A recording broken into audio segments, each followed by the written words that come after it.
Play Yes. meat, my favorite, Me to play. delicious.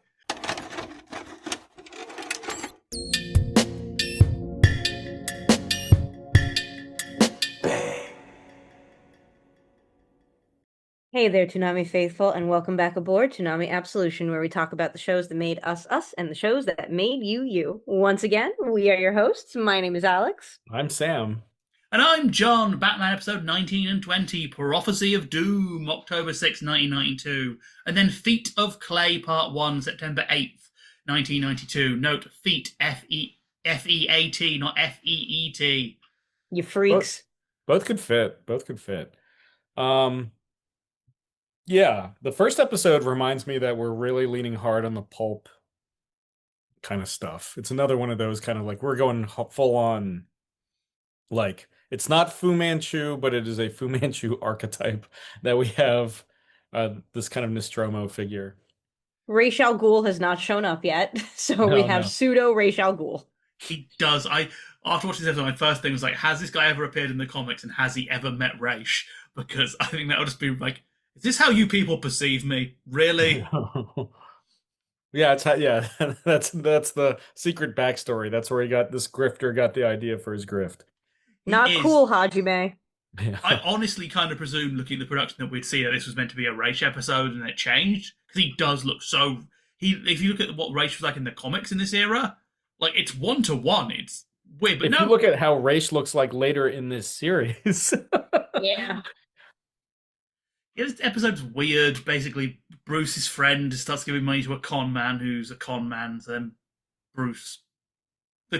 So what bugs us in the whole episode is they do this whole thing of like, oh, he predicted these disasters, and his daughter's like, oh, well, clearly he's making them happen. Then you realise the disaster, like there's a mine explosion in Chile. He blows up a riverboat like on the other side of the coast. He's blowing up elevators. He's traveling. This guy already has a hell of a lot of money. Like an amount of money I would think would make this whole scam more effort than it's worth. Maybe he gets the nitroglycerin on the cheap. We just don't really know. Listen, he's getting it in bulk. Costco sells everything. Yeah. Yeah, Gotham City Costco. He's got the Kirkland nitroglycerin. Oh, that sounds like a Harley Quinn joke. That does feel like a Harley Quinn joke. Yeah, could be. This whole episode basically builds up to the guys. Our final moment is, I've tied your daughter to this planetarium, and apparently this planetarium has a dangerous setting that causes the planets to all hit each other. Which, why would someone construct that? That seems like a silly thing to do. And then we get a scene where the planets on this planetarium are both dangerous enough to cut someone, Yeah. but can also be punched through, depending what day it is.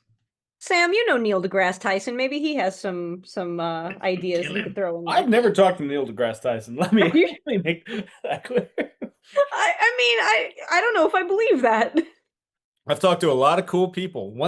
Recently I made Jennifer Connelly laugh, but I've never talked to Neil deGrasse Tyson. What did you ask her about the settings in planetariums? I'll next time I talk to her and Paul Bettany, I'll bring up planetarium play. Let's just start showing everyone this episode until we get an explanation. Yeah. Yeah, it's very weird. As you probably guessed, this was animated by AKOM, your friend and mine. Oh no. Yeah. How many did they get? How many got killed? Allow me to just read the entire City Fantastic paragraph for you. This is an astoundingly average show that only works if you can buy the fact these millionaires are so incredibly gullible. City Fantastic, of course, are publishing this pre-Twitter, so yeah, maybe they could have struggled. It seems only Bruce Wayne has the common sense to run a security check on Nostromos. None of the others bothered to find out he was an ex-con. The most disappointing thing in the show is the animation. The scene in the observatory falls flat. If that whole end sequence with the spinning worlds in the observatory had gone to Juno or any other animation studio, it might have come off. But it went to AKOM, said Bruce Timm. They just weren't able to pull off that level of animation. That broke my heart, said director Frank Parr. I designed these planets using a circle template. How hard is it to animate circles? It was done by hand, and if we had done it now, it would have been done on computer and it would have looked spectacular. When I knew the show was going to AKOM, a studio I'd had a long history with, I knew they weren't going to be able to pull it off. Admittedly, it was a tough sequence, but they should have been able to do it. Did somebody at AKOM like run over his dog with a car? Like, what is happening here? It is just AKOM and everyone just loses all sense of professionalism. Yeah, they ACOM. Damn. ACOM. It What a does. I mean, yeah. So go ahead. No, I'm just gonna comment on how pulpy it is. It's a It pulpy it episode. does look crap, that whole sequence. If you want a good Yeah. laugh in this whole thing, watch the Earth and the Planetarium sequence, because they're inventing countries that have never been invented on the Earth. It reminds me of early Dragon Ball, where Dragon World, they're still not entirely sure where it is. Because at one point there's 3 Africas I counted.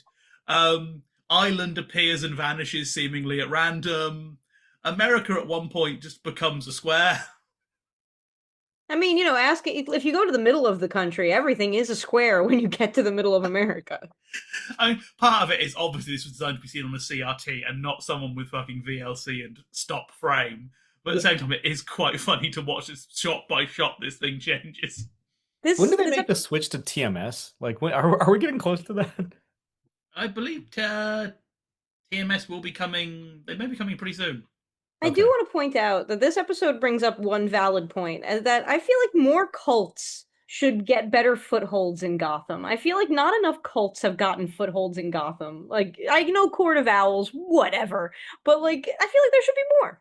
I feel like with the way things are going, the Heaven's Gate would have done well in Gotham, you know?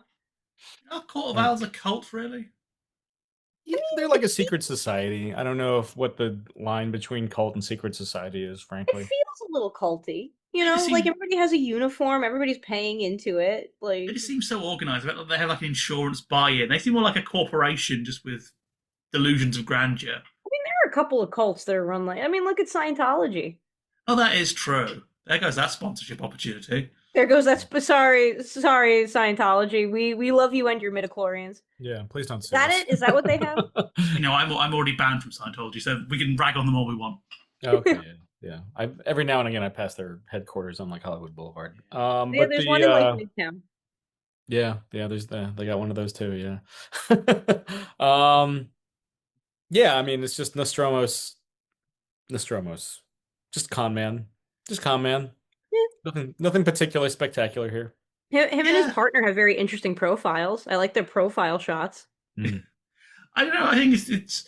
I think what kind of sums this episode up for me is that the big comedic beat we get is that Nostromo is secretly bold, Yes, yeah, which it's is like like it's not like a bad joke, but it's still like the most rote joke in the world. That the man is secretly wearing a wig. It's like, oh wow, it's a 1960s sitcom. Holy shit.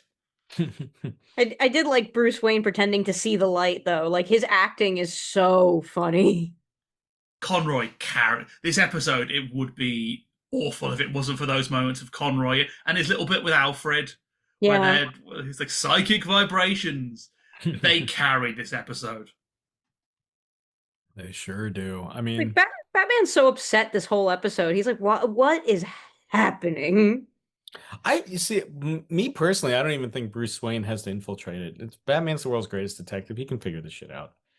Yeah, It feels contrived for me. but this is one of the few times he doesn't have to wear his like matches Malone disguise to go undercover. Come on, man. Give him the chance. It This blows is his just for chance fun. with that random ass woman.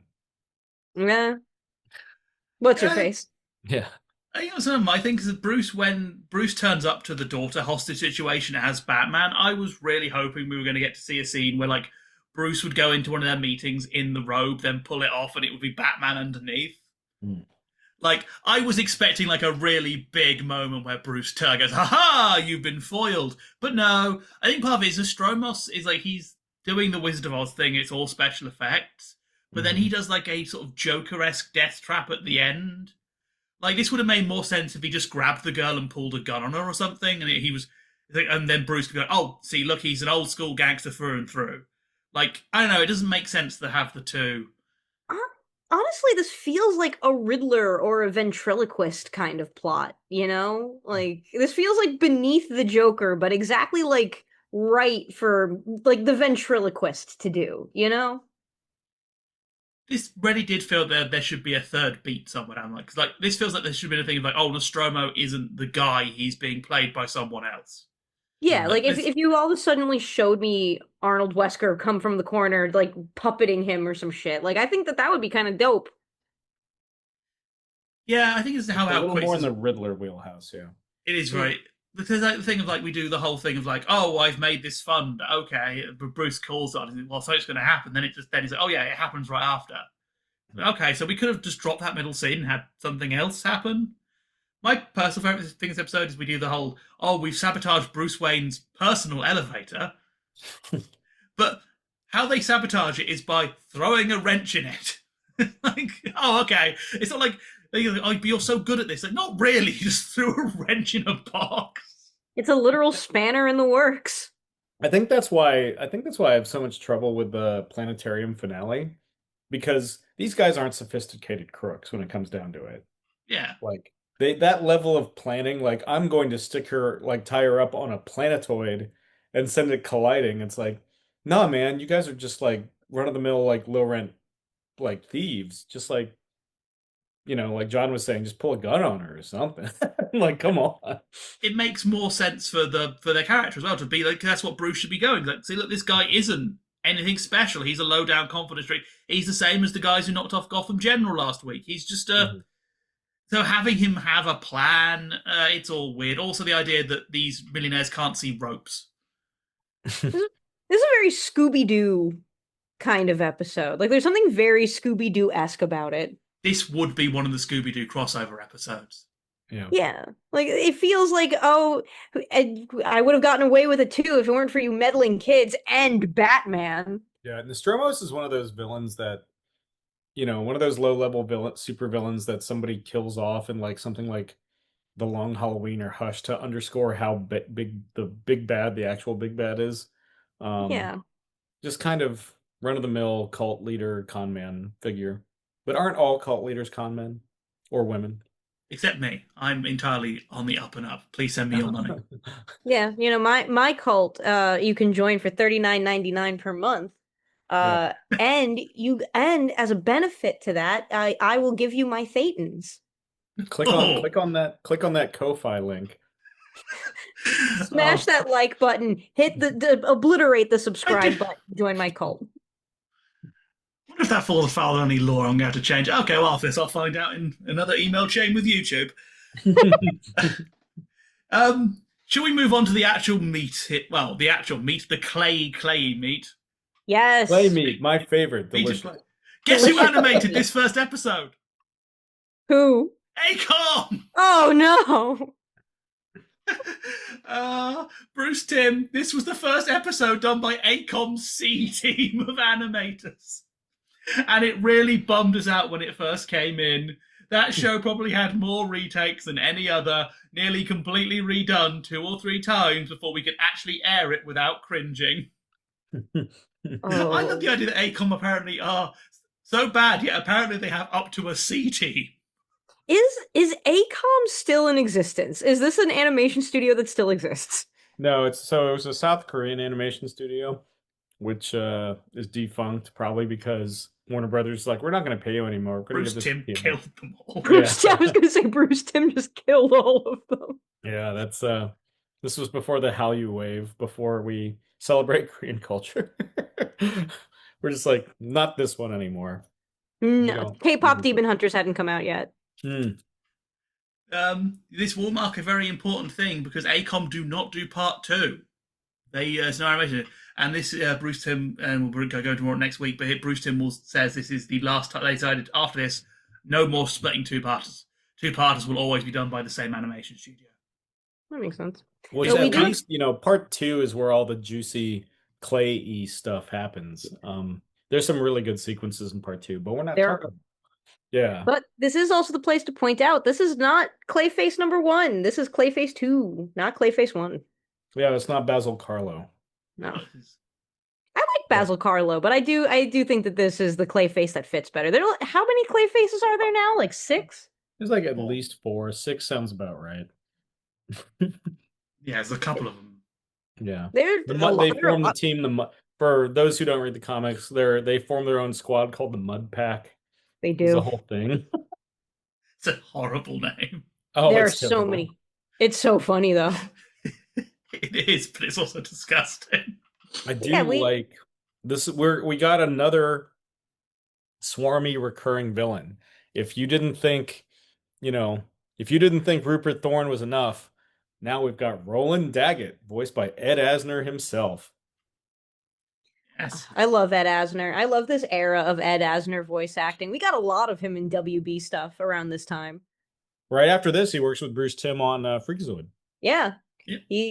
I love him in Freakazoid. He's so good in Freakazoid. It's like one of the highlights of Freakazoid. Yeah, As it's is kind of John.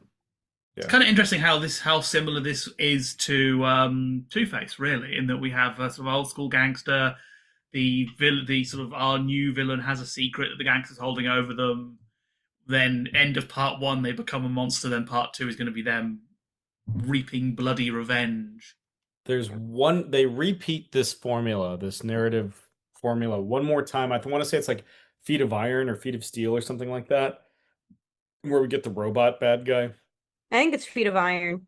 Yeah. Yeah, it's One even of a the similar, they know what they're doing. They're like, yeah, it's not clay this time, it's metal. They're going through all the elements.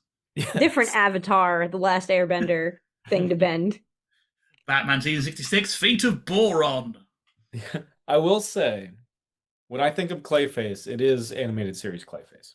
Yes. I mean, this is a character so designed for the animated series in that we can do animation lets us do all sorts of weird stuff with him, with his face melting off. Yes, it's also this episode in particular, these two episodes are probably the closest the animated series gets to like Cronenbergian body horror. And it's rough. Like, Yeah. but I love that. And Clayface is the perfect character for that. I mean, Clayface in the comics gets used for Cronenbergian body horror all the time. I mean, like it's Clayface 4 in Arkham Asylum, A Serious House, and Serious Earth, but like that the drippiness Well, of that that was, I mean, that Clayface. was meant by Grant as a metaphor for AIDS at the time. I mean, yeah, but we like I love there's a lot of love about Grant Morrison. Grant Morrison is also a crazy person in the best way. But I like when they make a drippy Clayface. I like when we get a Clayface that is kind of gross to look at, and this Clayface is kind of gross to look at. I just wish it It's wasn't brown. He wasn't Yeah, it's very oh god, the poop demon of Golgotha fecal. from Dogma. from Dogma, yeah. Yeah. Yeah. It is a weird color, but like I say, it's the color of some clays. Some clays, mostly poop. Earthy clays, earthy clays. Nice. That'd be good to put some. That'd be good for your plants.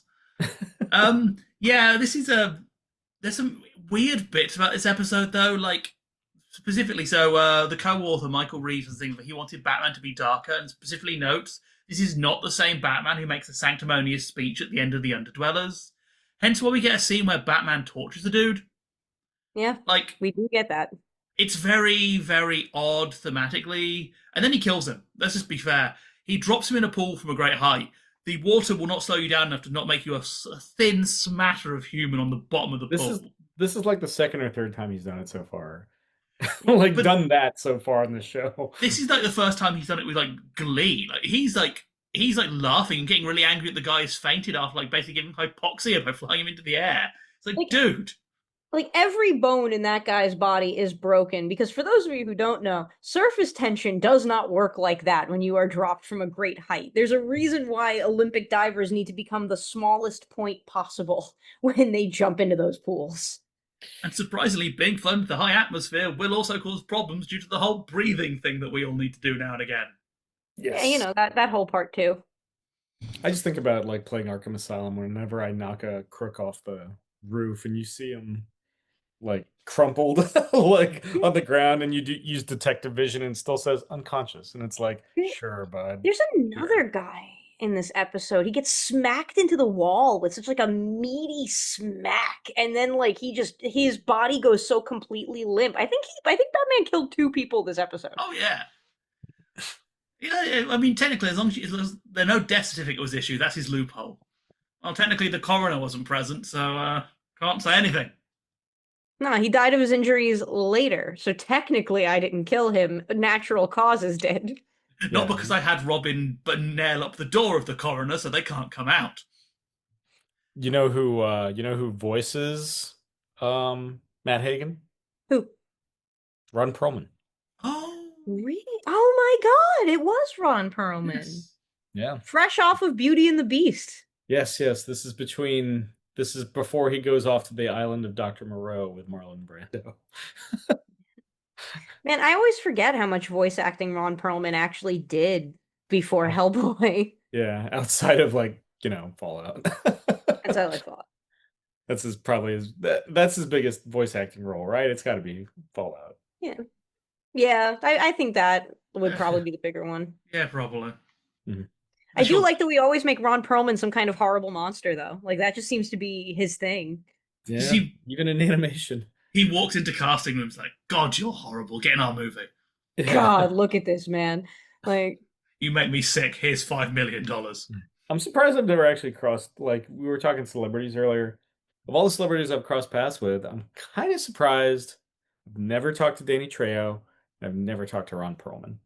that's Those two actually are- shocking to me, too. They're like kind of right in that, they're right at my level, frankly. I've talked to Danny Trejo. How have you Yeah. not talked to Danny Trejo? Not even at a con. Not even at a con. Just I never ran into him happened. I ran into him on the subway.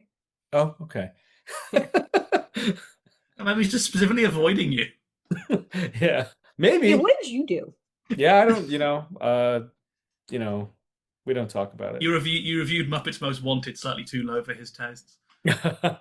I haven't seen any of the new generation Muppet stuff. Don't get me started on the Muppets. You don't even Hey. want to.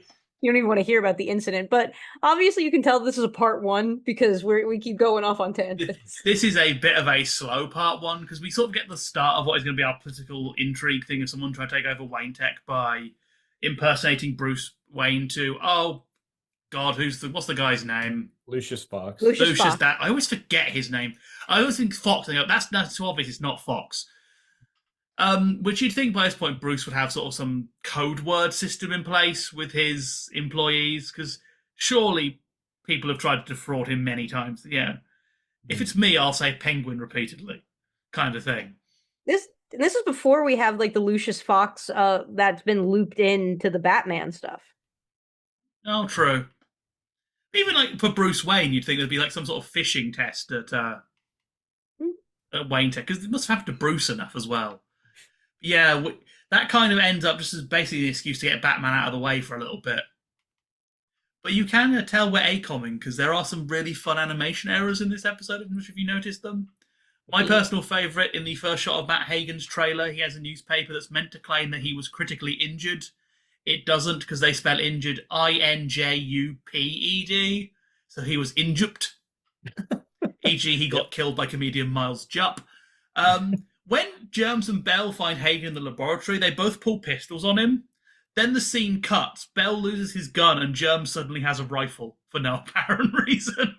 Like, Germs is that good, he can just extend his gun. Yeah. And Hagen throws a jar through a window and the lid flies off at the camera, despite the fact he already took the lid off earlier in the scene. Which is, I mean, that's more nitpicking than the two, but the injured really made me laugh because it's right in the middle of shot as well. Oh, I remember seeing it. It was just like, huh. You know, we have a literacy crisis in this country. Yeah, what a horrible night to have a curse. That is the nightmare headline. Like, oh God. And before we're on it, can I just tackle a fun little detail? And for another Bruce Timm rant, because I don't think he's been angry enough today. There was a persistent rumor that Max Shriek from Batman Returns was going to be in this episode. It Max was on Shrek. Oh man. Oh, is it Shrek? I thought it was Shriek. They say they pronounce it as Shrek in the movie. Oh, well, I should probably pay more attention then. But basically, for many years, it was reported on Wikipedia this was the case, until Bruce Timm himself on a forum was asked about it, and gave a response which is surprisingly aggressive. Saying, it's utter nonsense. Wild fan speculation granted bonus legitimacy by being posted on Wikipedia. Ellipse, ellipse, ellipse. Irritating, ellipse, ellipse, ellipse. Never in a million years would we have considered using Max Schreck in Batman the Animated Series, ellipse, ellipse, ellipse. We had the opportunity to read the Batman Returns script while the movie was in production, and I, for one, hated, block caps, the script. Did everything in my power to distance us from the movie continuity, ellipse, ellipse, ellipse. Open brackets. I confess I kind of liked the movie itself when it came out, but still, ellipse, ellipse, ellipse. And for even more fun, that bracket section, there are no capital letters, including the I's. I don't know. I love how constantly angry he is. Has he calmed down in the last like 10 I mean, years? he's been mellow when I've talked to him. We had the Batman Caped Crusader cast and crew in our studio at San Diego Comic-Con. I was really hoping I would get to see Bruce Timm again, and he was not there. Fair enough, but Because someone had asked him about it. Yeah. He's not allowed within 500 feet. There is part of me that is always tempted with this to email his agent. I found there an email to send them some of this stuff and just see if I can get a comment back that isn't fuck off. I mean, even if it was a comment to fuck off, that would be kind of funny. Yeah, I would save that email forever. I would keep that email forever. I'd hang it on my wall. It's just an envelope full of teeth. Yeah. This is just my ear in a box. Do we have any final thoughts? I love Feet of Clay. I even with all the errors in part 1. Part 2 is what everybody. I think the only thing that people remember from Feet of Clay Part 1 is the very end where they pour the clay on Matt Hagen to turn him into a Mudman, which we'll see next week. Mudman. Yeah, no, I like Feet of Clay just fine. Nostromos is one of the more forgettable episodes, and again, it kind of reminds me how pulpy the show. Sometimes the show leans a little too much into its kind of noir stuff, and I think that's kind of one of the cases here.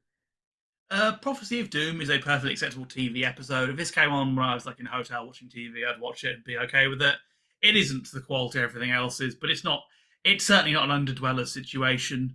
There's a vague plot here. It just could have been. There was so much more you could have done to make this character interesting or play more into the themes.